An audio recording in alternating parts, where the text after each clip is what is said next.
Hello, இந்த வீடியோவில் நம்ம சிபிஎஸ்சி இருக்குல்ல, என்சிஇஆர்டி, அதில் எக்ஸசைஸ் நம்பர் 9.3 கிளாஸ் 12 வால்யூம் 2 அந்த புக்கில் டிஃப்ரென்ஷியல் ஈக்குவேஷன் ஒரு யூனிட் இருக்குல்லடா, அந்த யூனிட்டில் உள்ள கொஸ்டின்ஸ் எல்லாமே நம்ம என்ன பண்ணிகிட்ருக்கோம்னா இந்த வீடியோவில் நம்ம ஒரு சீரீஸ் ஆஃப் வீடியோவாக சால்வ் பண்ணிகிட்ருக்கோம். அந்த எக்ஸசைஸ்க்கான சொல்யூஷன் எல்லாத்தையுமே இந்த வீடியோவில் நீங்கள் பார்க்கலாம். இப்போ இந்த வீடியோவில் நம்ம ஸ்பெசிஃபிக்காக 2ஆம் நம்பர் கொஸ்டின் நம்ம சால்வ் பண்ண போகிறோம்.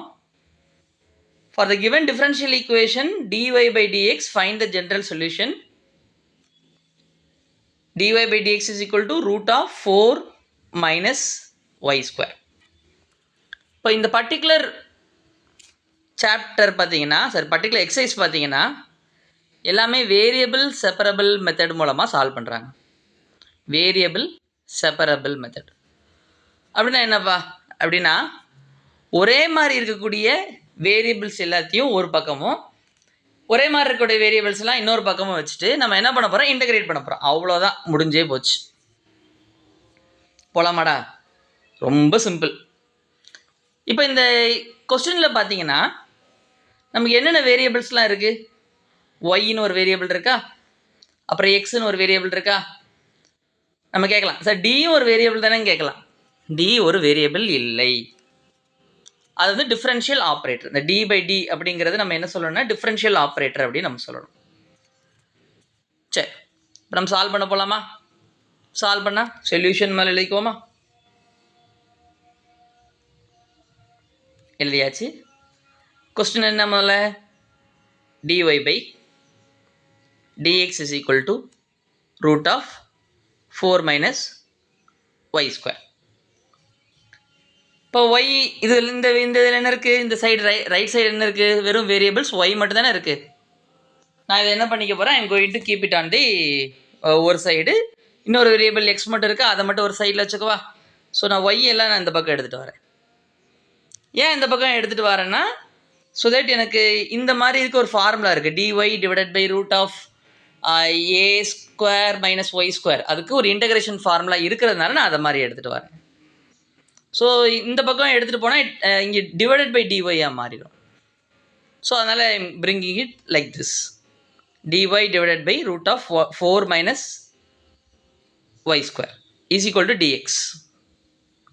இப்போ நான் ரெண்டு சைடும் இன்டகிரேட் பண்ண போகிறேன். ஓகேவா? ஸோ இது மாதிரி do we have any formula? 1 by root of a square minus x ஸ்கொயர்னு ஏதாவது ஃபார்முலா இருக்கா? எஸ், நமக்கு ஒரு ஃபார்முலா இருக்குது. என்ன ஃபார்முலா இருக்குது நமக்கு? சைன் இன்வர்ஸ் ஆஃப், இது நம்ம டிஎக்ஸை பொறுத்து இன்டகிரேட் பண்ண போகிறோம். Sine inverse of x by a plus integrating constant C அப்படி நம்ம எழுதிக்கலாமா? சரி, இப்போ நம்ம இன்டகிரேட் பண்ணும்போது என்னது, எனக்கு எல்லாமே எக்ஸுக்கு பதிலாக இங்கே யார் இருக்காங்க? ஒய் இருக்காங்க. ஏக்கு பதிலாக எனக்கு யார் இருக்காங்க? இன்ஸ்டெட் ஆஃப் ஏ எனக்கு யார் இருக்காங்க? Instead of a what do I have? அங்கே எனக்கு 4 இருக்குது. 4 எப்படி எழுதலாம்? நான் 2 ஸ்கொயர்னு எழுதலாமா? ஸோ இந்த பேட்டர்னில் நான் எழுதுகிறேன். Integration of 1 divided by a square minus y square dy is equal to integration over dx.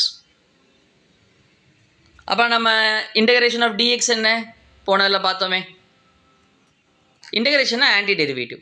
அப்படின்னா இந்த இன்டகிரேஷன் சைன் நம்ம எடுத்துடலாம், வெறும் எக்ஸ் மட்டும்தான் அந்த இடத்துல இருக்கும். அப்புறம் we can have a integrating constant. இந்த இடத்துல ஒரு இன்டகிரேட்டிங் கான்ஸ்டன்ட் நம்ம எழுதிக்கலாம். we can write it as c அப்படின்னு ஒரு இன்டகிரேட்டிங் கான்ஸ்டன்ட் நம்ம எழுதிக்கலாம். ஓகேவா? ஸோ எனக்கு இதுக்கு ஃபார்முலா நம்ம மாற்றினா என்ன பண்ணலாம்? சைன் இன்வர்ஸ் ஆஃப், ஸோ நான் ஏ ஸ்கொயர் எழுதிட்டேனோ, உங்கள் 4 நான் எப்படி எழுத போகிறேன்? 2 ஸ்கொயர்னு எழுதியிருக்கணும். இந்த ஏக்கு பதிலாக இங்கே எனக்கு என்ன இருக்குது? 2 இருக்குது. எக்ஸுக்கு பதிலாக என்ன இருக்குது? ஒய் இருக்குது. நான் மாற்றலாமா? Can I do it? So sine inverse of y by 2, அவ்வளோதான். சார் ஏன் இன்டகிரேட்டிங் கான்ஸ்டன்ட் எழுதலை அப்படி கேட்கலாம்.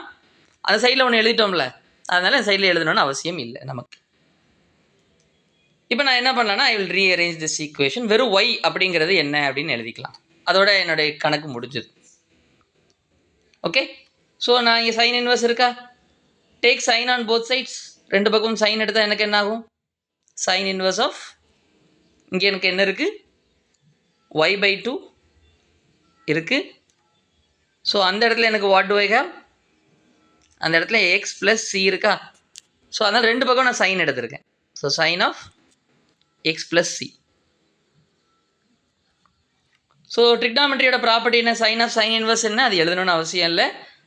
ஸோ அந்த ஆர்கியூமெண்ட்டில் யார் இருக்காங்களோ அவங்க மட்டும் எழுதினா போதும். y/2 sine of X plus C. இப்போ நம்ம y is equal to what அப்படின்னு நம்ம எழுதினா போதும். y/2 இருக்குது, அந்த 2 அந்த பக்கம் எடுத்துகிட்டு போயிடலாம். 2 sine of X plus C. ஓகேவாடா? So we are done with the problem. முடிஞ்சு போச்சு. இதான் நம்முடைய கொஸ்டினுடைய ஆன்சர். ஐ ஹோப் இந்த வீடியோ உங்களுக்கு பிடிச்சிருக்குன்னு நினைக்கிறேன். Thank you very much. லைக் பண்ணுங்கள், சப்ஸ்கிரைப் பண்ணுங்கள். தேங்க்ஸ் ஃபார் வாட்சிங் the video till the end. நன்றி. See you in the next video. Bye.